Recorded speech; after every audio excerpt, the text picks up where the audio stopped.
जय हिंद दर्शकों, मैं हूं जितेंद्र दीक्षित स्टोरीज में आपका स्वागत है। दर्शकों, लोकसभा चुनाव के नतीजे आ गए, केंद्र में सरकार भी बन गई और मोदी फिर से एक बार भारत के प्रधानमंत्री बन गए हैं। लेकिन इसी साल एक और बड़ा चुनाव होने जा रहा है। ये चुनाव है महाराष्ट्र विधानसभा का। हमने देखा कि बीते 5 सालों में जो पिछला चुनाव हुआ था 2019 में, उसके बाद से महाराष्ट्र में क्या कुछ घटित हुआ, कितना ड्रामा हुआ। देवेंद्र फडणवीस एक बार 3 दिनों के लिए मुख्यमंत्री बन गए। एनसीपी में पहली बार एक 3 दिनों के लिए बगावत हुई, अजीत पवार ने की। उसके बाद जून 2022 में शिवसेना में बगावत हुई, पार्टी दो फाड़ हो गई। जुलाई 2023 में एनसीपी में बगावत हो गई, भतीजे अजीत पवार ने अपने चाचा शरद पवार के साथ में बगावत कर ली। और उद्धव ठाकरे 2.5 साल तक मुख्यमंत्री रहने के बाद उन्हें कुर्सी छोड़नी पड़ी और एकनाथ शिंदे को मुख्यमंत्री बना दिया गया। तो काफी कुछ हुआ इन 5 सालों में। अब फिर से एक बार चुनाव हो रहे हैं और इन चुनावों को लेकर राज्य में सरगर्मी भी तेज हो गई है।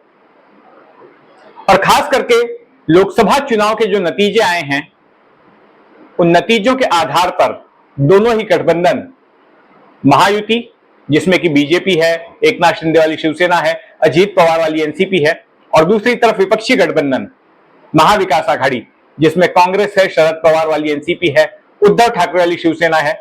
इन्होंने अपनी अपनी तैयारियां करनी शुरू कर दी हैं, रणनीति बनानी शुरू कर दी है।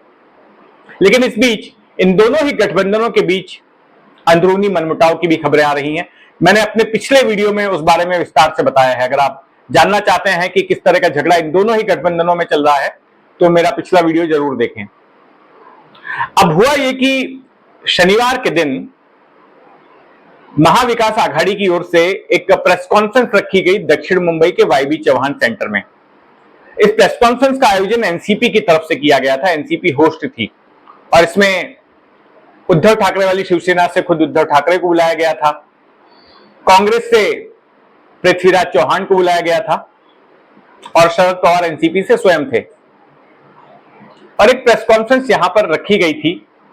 कहने के लिए तो प्रेस कॉन्फ्रेंस इसलिए रखी गई कि भाई हम महाराष्ट्र की जनता का शुक्रिया अदा करना चाहते हैं कि हमें इतनी ज्यादा सीटें दी, 48 में से 30 सीटें महाविकास आघाड़ी को मिली, तो हम उसका धन्यवाद देना चाहते हैं।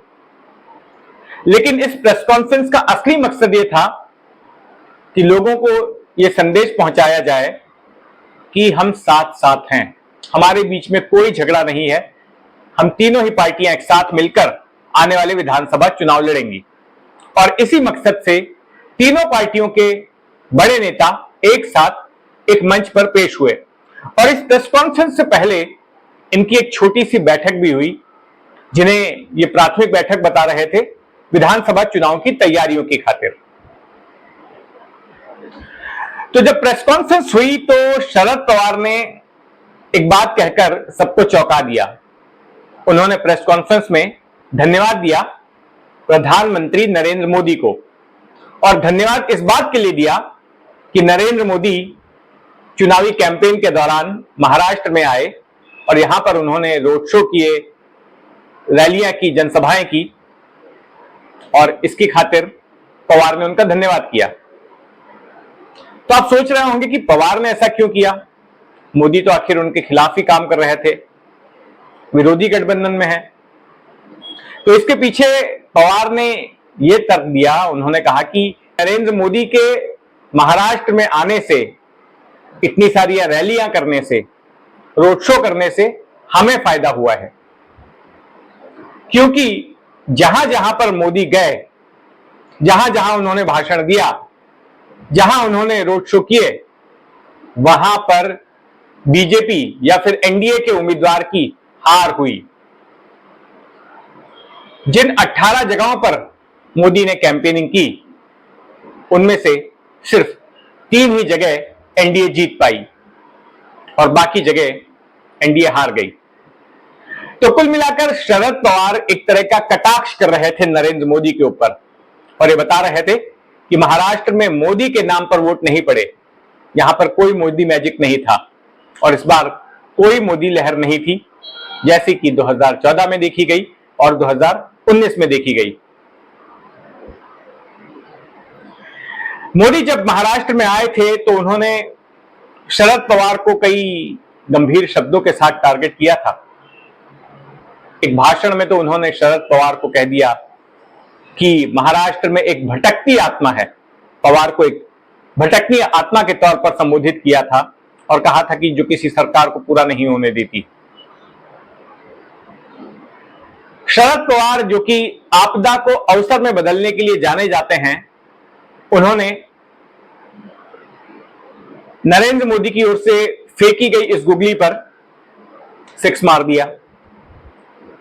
उन्होंने इसको एक इमोशनल कार्ड के तौर पर पेश किया और कहा कि अगर मैं भटकती आत्मा हूं तो फिर मेरी आत्मा भटक रही है महाराष्ट्र के किसानों के लिए, महाराष्ट्र की आम जनता के लिए। और फिर वो गिनाने लग गए कि किस तरह से ये जो डबल इंजन की सरकार है महाराष्ट्र में जो थी, केंद्र में एनडीए की सरकार और महाराष्ट्र में महायुति की सरकार, कैसे लोगों की उम्मीदों पर खरी उतरने में नाकामयाब रही। तो जो भटकती आत्मा बोले जाने पर उन्होंने इसको भावनात्मक तौर पर पेश किया।